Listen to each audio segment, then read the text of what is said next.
I am yours, I am yours, I am yours. Send me, Lord, I am yours, I am Welcome to the Gospel-Centered Pro-Life Podcast. In this episode, we're going to talk about how to minister to fathers at the abortion center, how to encourage them to go in and get their girlfriend out of there so that their baby's life can be saved. Stay tuned. Send me, Lord. I felt your passion, I've touched your heart. Use me, Lord, use me, Lord.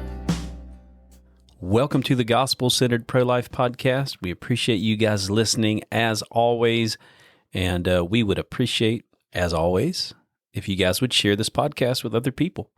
We want them to be a blessing to you. We want them to be a blessing to everyone that would be blessed by them, but people don't know about this podcast unless you share it. So please share it. Throw it out on social media. Hey, listen to this episode. Maybe there was an episode in particular that you liked.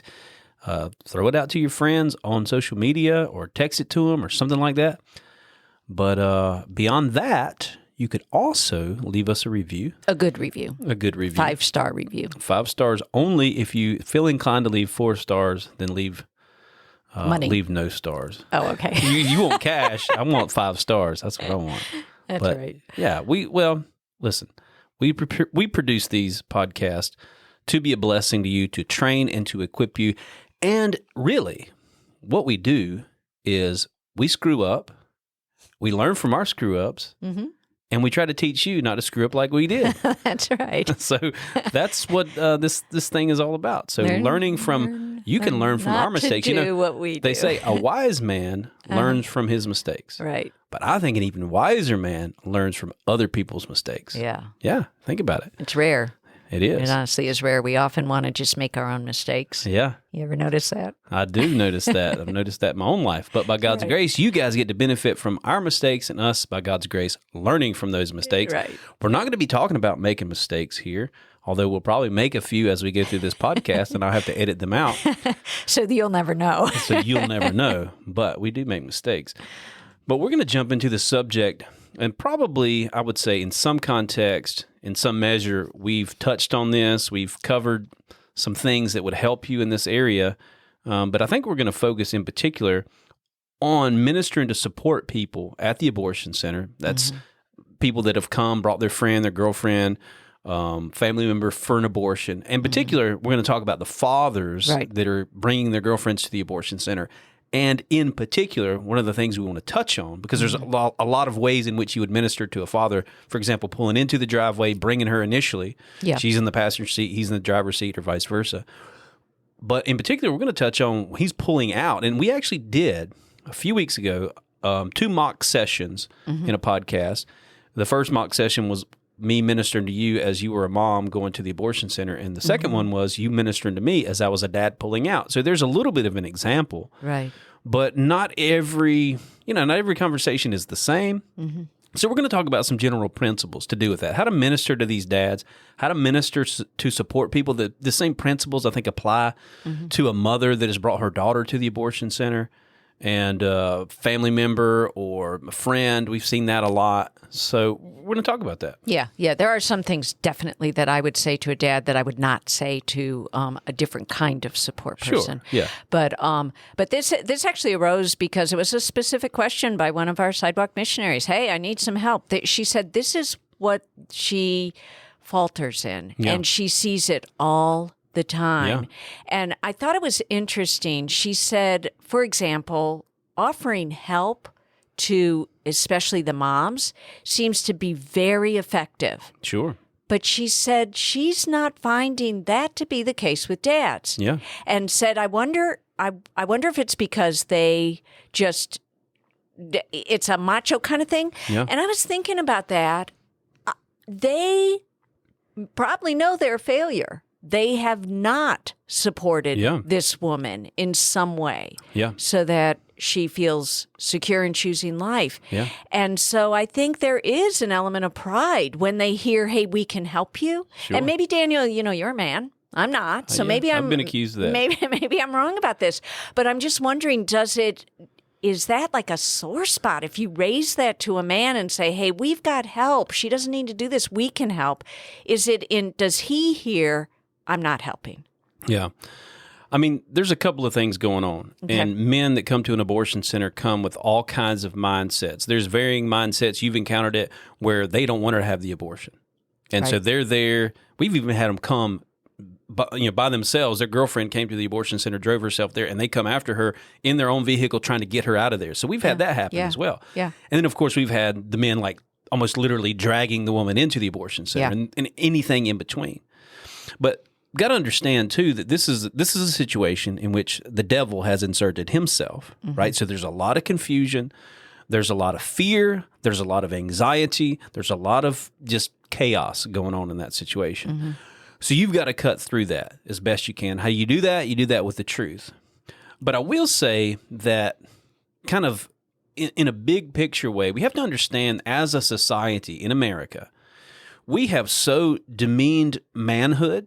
And it's been perverted. Certainly, this idea of toxic masculinity or whatever, that's kind of like a pendulum swing reaction to where it's bad to be a man now.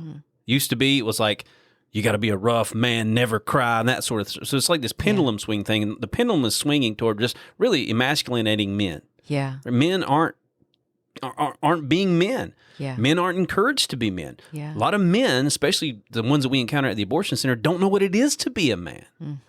Right? So one of the things that I want to do when I'm talking to a man at the abortion center is I want to, as I gave a couple of weeks ago, I want to put courage into him. If he was courageous, if he had courage, and he truly, because I've encountered men who would say, and I believe them, I don't want her to have the abortion, but you drove her here? Right. What does that say? What says to me, he's a coward. Yeah. He won't stand up, and he won't stand for righteousness, and he won't stand for his child. I've had men literally weeping, and I believe that their tears are genuine in front of the abortion center, in their vehicle, on the way out or whatever, Yeah. bawling their eyes out because they don't want her to have the abortion, and yet they drove her there. And I asked them, why did you drive her here? Well, I didn't feel I had any other choice. I mean, it's her decision, her she's got to deal with the pregnancy and all this other stuff. And I'm like, listen, you're a man. God has given you charge. And this is kind of me giving you guys, here's what I would say to a man. And it depends. I'll try to read the situation best I can based on the interactions with this guy. But I want to put courage into him. And I don't just want to say, you're a coward, which I think can be said and can be effective given Yeah. the right context Yep. and timing with that. But I really want to put courage into him. And so if I have a brief conversation with a man who's dropped his girlfriend off at the abortion center, he's pulling out and he's bawling his eyes out or he's, glazed over, whatever, whatever's Yeah. going on. Yeah. I want to speak courage into him. Yeah. I want to give him courage to say, not only should you, but you can go in there and get her out. So I'm Yeah. going to give my opinion. You should do this. But I want to empower him to know that you can. Listen, you can walk in that abortion center and you can have this pamphlet in your hand and you can tell her, we don't need to do this. Yeah. So that's one of your specifics that, Yeah, that you're that going would to be tell them. You're specifically, yeah. literally given the plan of action. You can go in there. You can have the pamphlet. You can tell her you don't need to do this. Yeah. And I want to use words that really affirm biblical manhood. Like protect. You can go in there and you can protect your child. Right. Yeah. You can support her in carrying this pregnancy. Yeah. You can, I'll use the word, you can be a hero. I'll use that word. That, I think, is one of the most effective, positive statements you can make because we all want to be heroes. We Yeah. do. You can save a child's life is another thing along along those lines. You can save your baby's life. You can be a hero to that woman Yeah. and to the Yeah, that now I do think baby. that, especially for women speaking to men, that whole, what I just talked about, that whole kind of societal thing of really making manhood just a terrible thing and kind of just deflated men and even TV shows make men look just like a bunch of goobers and all this other stuff. And so with that being kind of in society and kind of what a lot of our men have been brought up and trained with, that manhood is just, it's been perverted to be something it's not, and manhood is terrible and wrong or whatever. You have to be careful as a woman speaking into that.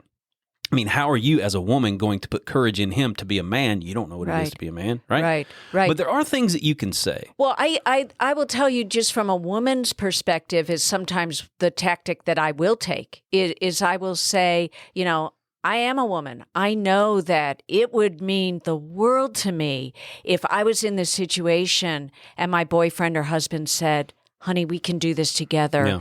I will take care of you. I will watch over your baby, our baby, and I will do whatever it takes. That I am just waiting for a man to be strong and to do what God would have him do. Yeah. So I think speaking from I'm a woman, this is maybe what she is waiting to hear. Yeah. I will say that. And I think that is maybe better received than me. Certainly, I wouldn't say, I actually don't ever say you are a coward. I think that never goes well. Yeah, coming it's just kind from of a name woman. calling. I mean, there is.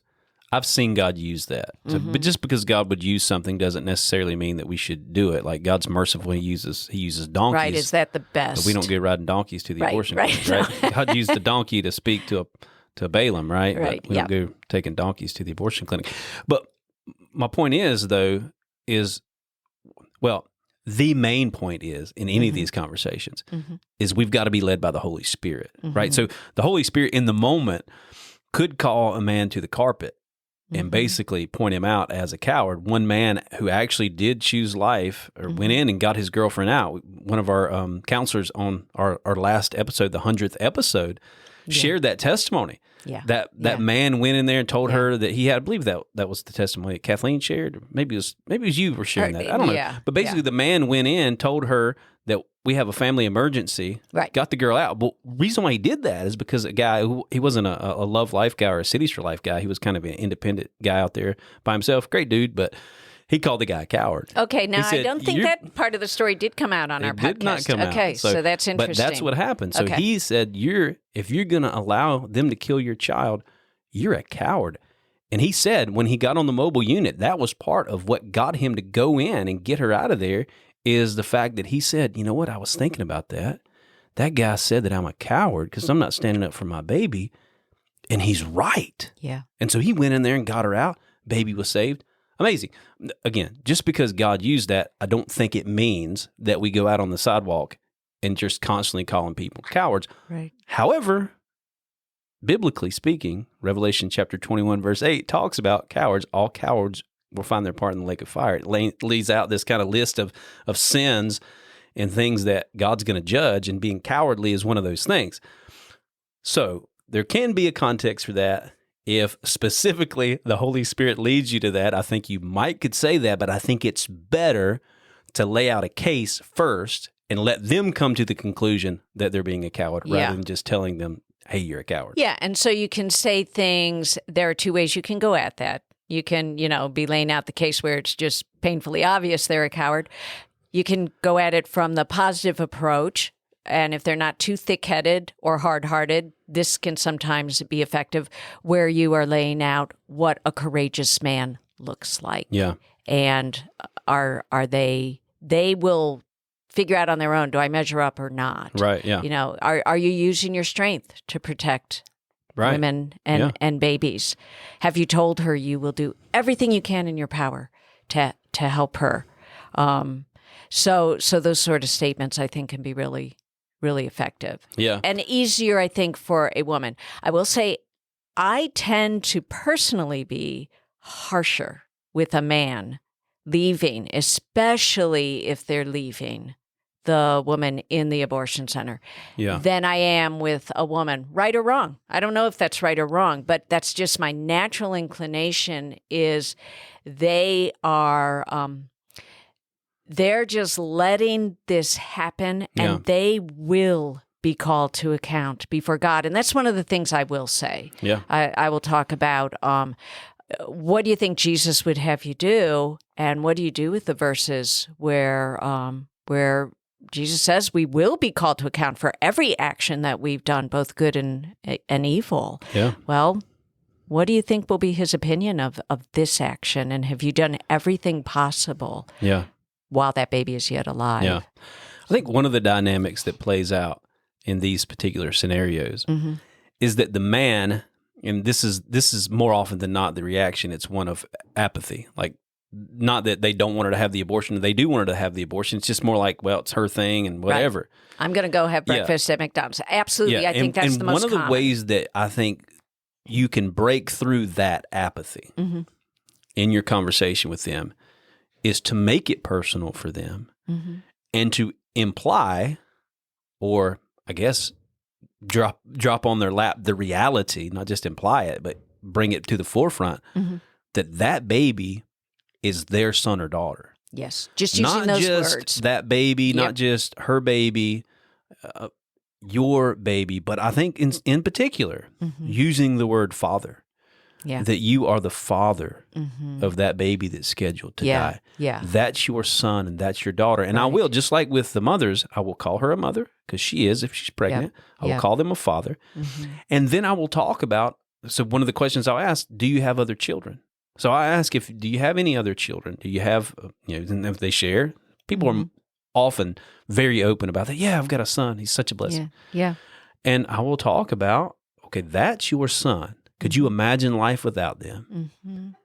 Do you remember when your girlfriend or your wife, whoever bore that child, was pregnant and the struggle? It was difficult, right? But it was worth it, right? Because you have that child in your life as a blessing. Right. Well, this child that she carries, your son that she carries right now, that you're the father of, is in the same way a blessing. This is your child. So I kind of use what they know to really bring them into the reality of something they actually don't know, haven't connected with, and have really disconnected themselves from. Yeah, and one of the harsher truths that you can then continue in that vein is, this is what is going to happen to your son or daughter. Do you know what happens? And describe that your son or your daughter is going to be literally ripped apart limb by limb. That's, something, as if you're encountering apathy, you kind of, it's not said for shock value, but you do want to kind of shock them out of that lethargy and into some sort of action.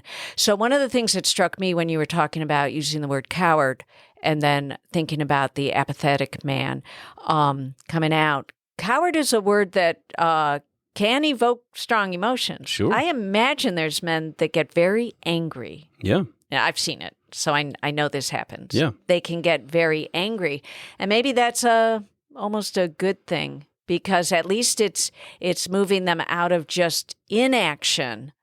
Well, it's a good thing as long as they don't punch you in the face. As long as they don't something. punch you in the face. Yeah, you got to be careful about trying to keep things from escalating to a point where anyone is in danger. Yeah. But another snapping dynamic, them out of that lethargy. Another dynamic that I see out there, which to me is really just the way the flesh and the devil operate, really just deceptively. And I know you've heard it thousands of times, where he pretends, he might stop again in the driveway coming on the way out.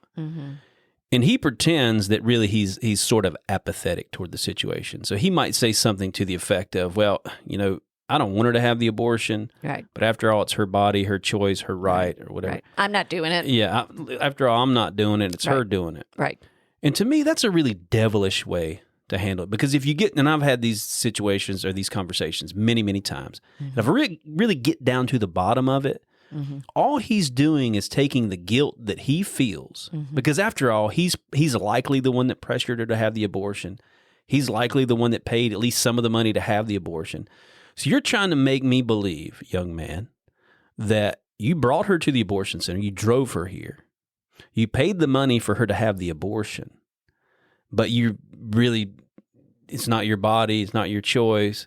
All you're doing, it's a mechanism for you to take the guilt that you're feeling and put it off on her. And so in those situations, if I can perceive that's what's going on, I will come down very heavy-handedly, and I will say, God is not deceived by what you're doing here. Yeah. When you're taking the guilt of the thing, and you're basically saying, my hands are clean because I'm not the one having the abortion, I want to tell you, your hands are not clean. Yeah. This is your baby, and you need to do everything you can to get her out of there. Now, you can't drag her by the hair out of that place, but you need to go in with this pamphlet in your hand, and you need to speak to her and tell her, let's not murder our child. Yeah, and that's great. And that, I'm still putting courage into him. Yeah. But I'm really being forthright, and I'm really confronting that young man in not his apathy, but his active involvement in the murder of his own child. Right. And of course, we're a gospel-centered ministry, and so whenever it is the right time, which is most of the time, we Give them scripture. Yeah. Give them the word of God. What does the word say?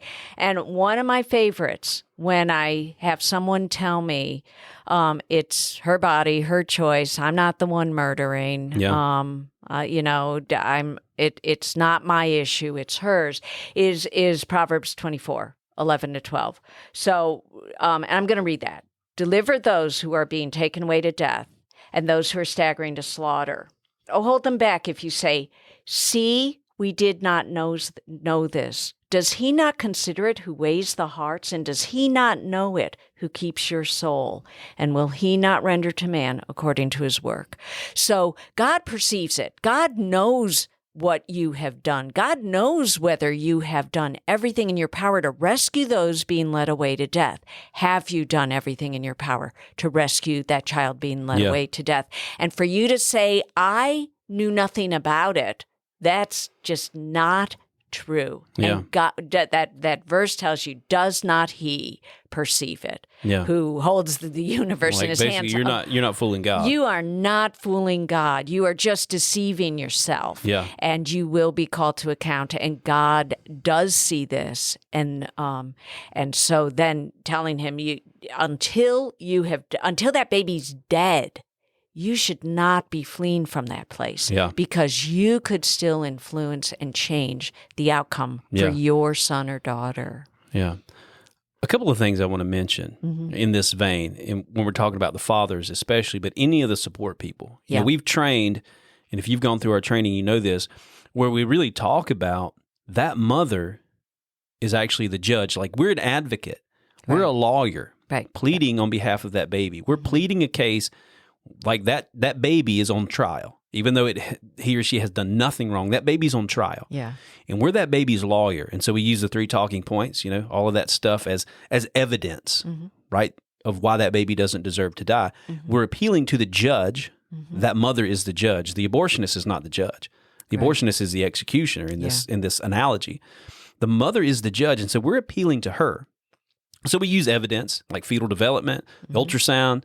We use obviously what God says in his word as evidence that this baby doesn't deserve to die. The resources that are available, you guys know the 3 talking points. But we can also call witnesses, okay?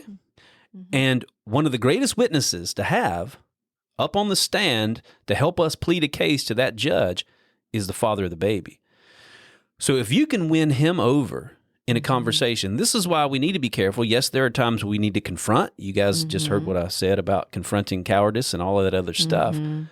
But we really need to be careful, because if we can build a relationship with him and if we can put courage in him, then we can likely influence the judge, right? If we can get a pamphlet in his hand and get him to go inside the abortion center and talk to her, what he has to say, and I'll say this to the men, a one sentence from you is worth 10,000 words from me. Right. As a matter of fact, statistics have kind of bore this out. And there's a statistic flying around out there, and I haven't been able to pin out where it really comes from, but I'm pretty sure it's accurate.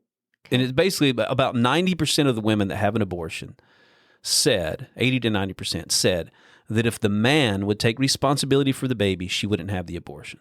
So that kind of speaks to the father's involvement in the abortion decision, whether he's apathetic or actively involved, passively involved, whatever.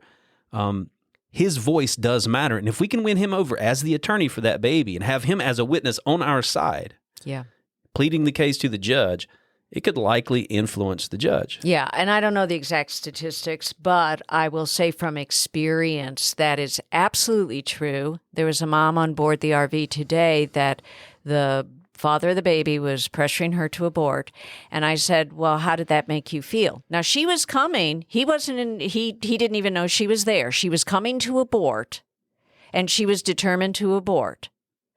But when I said, how did that make you feel when the father said that, the father of the baby? And she said, bad. Yeah. It made her feel bad. That's what I hear. Yeah. Even for the women who are abortion determined, at the root so often of that determination is a man has said, go kill our child. Yeah. And so in the way that you phrased it, you were again empowering him. Look at what an influence you have.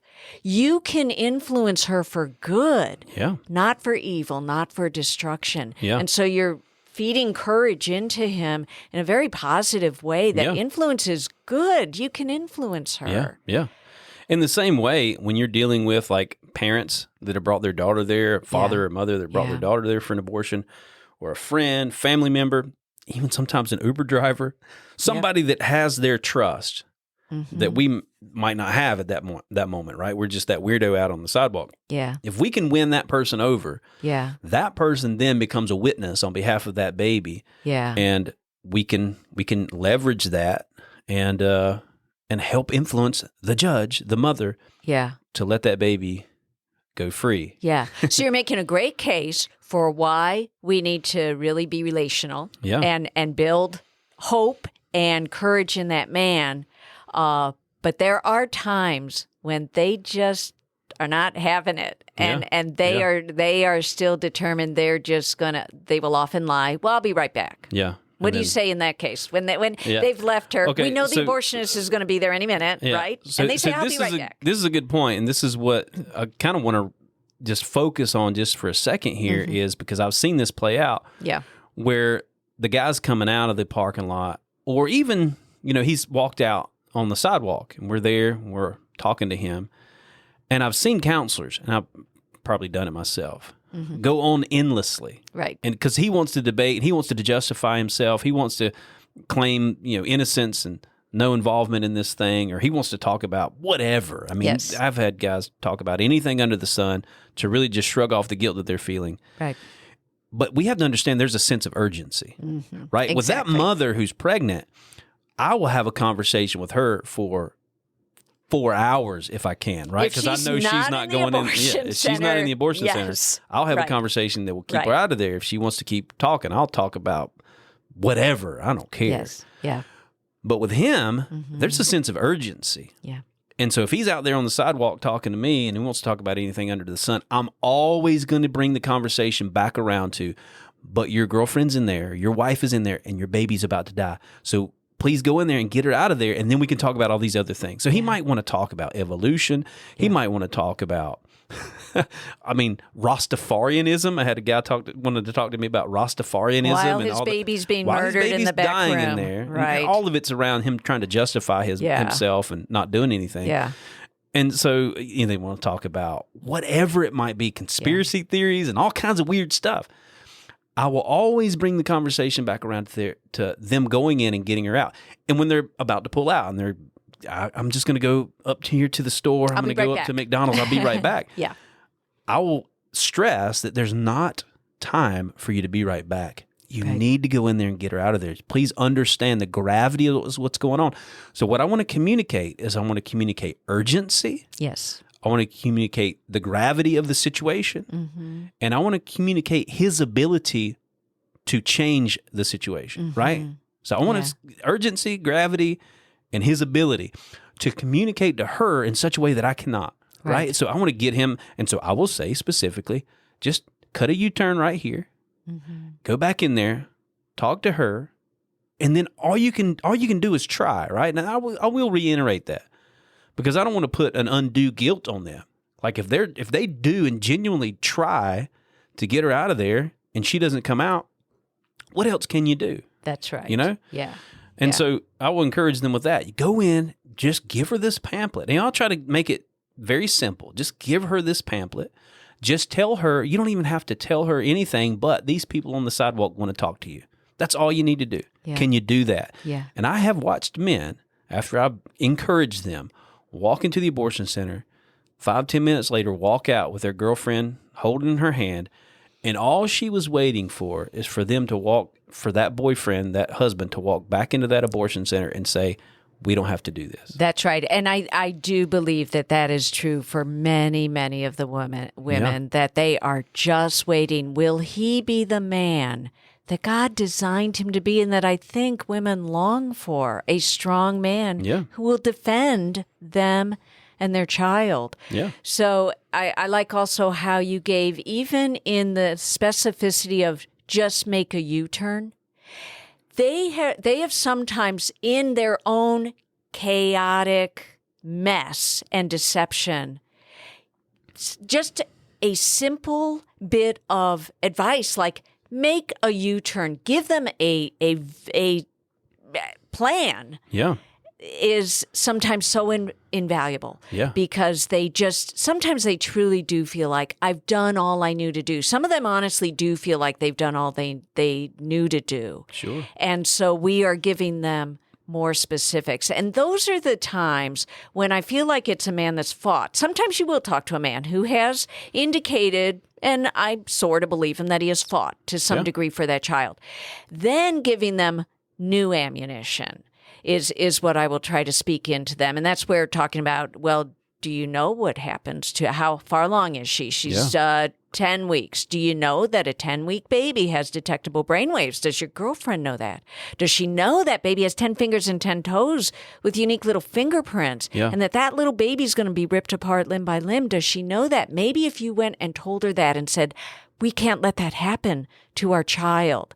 So if they have said, I don't know what else to say, and sometimes they will say that. Yeah. That's when I think it's important. Give them specifics. Yeah. Know the specifics of abortion, of fetal development, sometimes of the resources. Yeah. And tell them, now go in and say those things and see if those will help. Yeah, and I think, like I mentioned, putting a pamphlet in their hands. Yeah. Okay, just go in there, don't say a word, and give her this pamphlet. Now, Because our pamphlet says all that, but you do have to be careful, because at least at our facility, we have said that, and they will snatch it out of their hand. Yeah, I was going to mention I tell that. them, okay, I tell them, hide it under your shirt. Stick it in your back pocket, Exactly. hide it in your shirt or something like that. Yes. But go in there, hand her this pamphlet. Yeah. Say, we don't have to do this, or those people outside want to talk to you.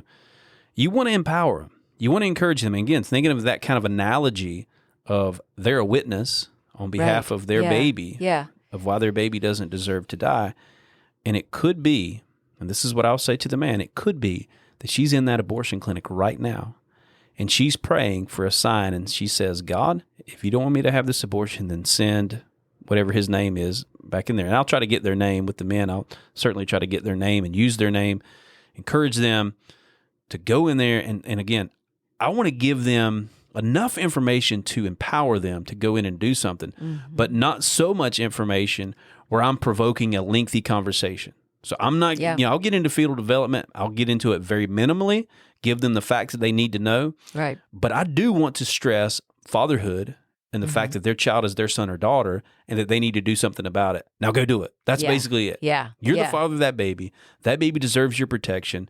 She's waiting for you possibly to come in and speak to her and encourage her to do the right thing. So go in and do it. Yeah. So I want to that stress kind of gave me chills when you said she might be praying right now for a sign. Yeah. And can you imagine and they tell us all the time they are. Yeah. We hear that so much from the women. Sure. Can you imagine being that woman and all of a sudden your boyfriend busts through the door with and sometimes with all the workers chasing after him saying maybe. You can't go back there. Can you imagine the impact of that on that woman? She sees her hero. She sees her knight. Yeah. In shining armor, appearing just in the brink of time. It is really an effective, I think, vision for you to paint for them. Now there are times when you've done all that, and they still say, thanks, I gotta go. Yeah. And there is one last thing. We've talked about this before. We always offer to pray. Yeah. Yeah, we'll do that. And depending on, again, the urgency, and if I know the abortionist is about to get there, I might not even pray with them.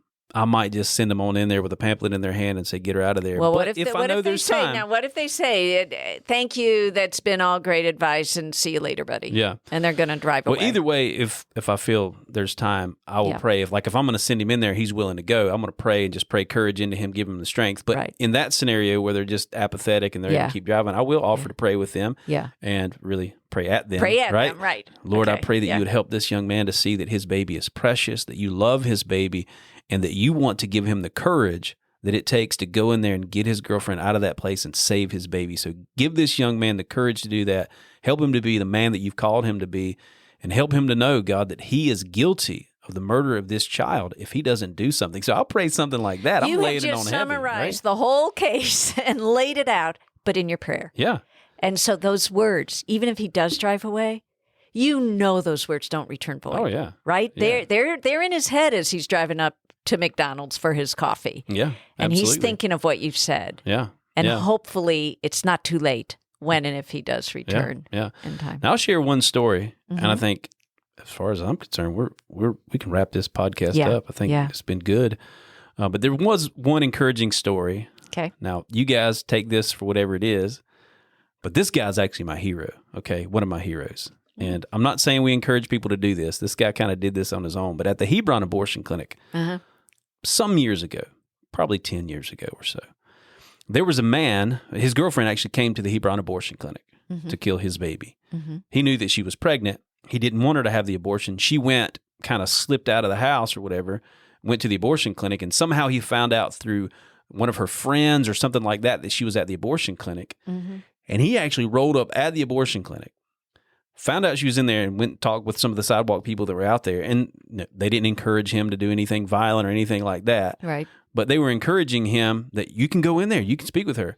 Well, they wouldn't let him in to go and talk to her. So he went around back and kicked the back door open. Oh, wow. Yeah, kicked the back door open, got her out of there. Now, he didn't drag her out or anything, but he gave her a stern, rebuke. The police ended up showing up, and they arrested him and all of that stuff. They did arrest him. Yeah, because he damaged property, broke the door down. Okay. But guess what? His chose girlfriend life. didn't kill their baby. That baby's Wow. life was saved because that man was a hero.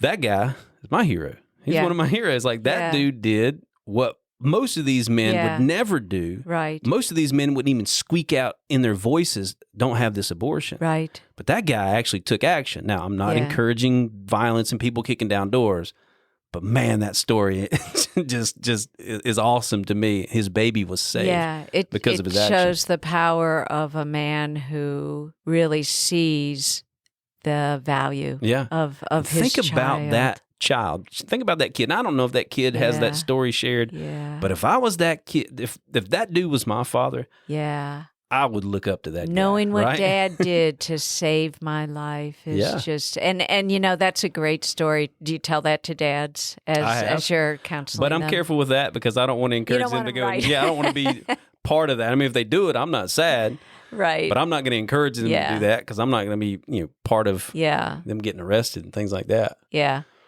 So just an encouraging story, kind of like one of those stories I like to bring out every once in a while and just share with people what a man could do Yeah. to protect the life of his The child. power of a father, and so many of these young men don't have fathers, or they have absent fathers. They don't have great role models, and sometimes, honestly, the man that's a sidewalk counselor is going to be that role model. Yeah. That can tell them this is what a man can do and can be.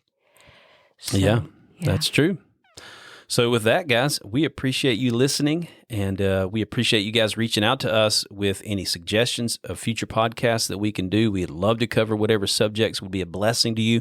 We have folks that are within our circles, within Love Life, reaching out and saying, hey, could you guys cover this or cover that? And so we certainly will listen to those folks that reach out. But if you don't have a clue who you are, maybe, you can still shoot us over an email. Let us know what subject you'd like for us to cover, someone you'd like for us to interview, something like that just would be a blessing to the folks that are listening. So you can reach out to me, Daniel, at lovelife.org. You can reach out to her, Vicky, at lovelife.org. We'd love to hear from you. But until next time, God bless. God bless. Give me an outlet for love. Give me an outlet for gratitude. I know it will cost me my life, but nothing's too precious since I met you.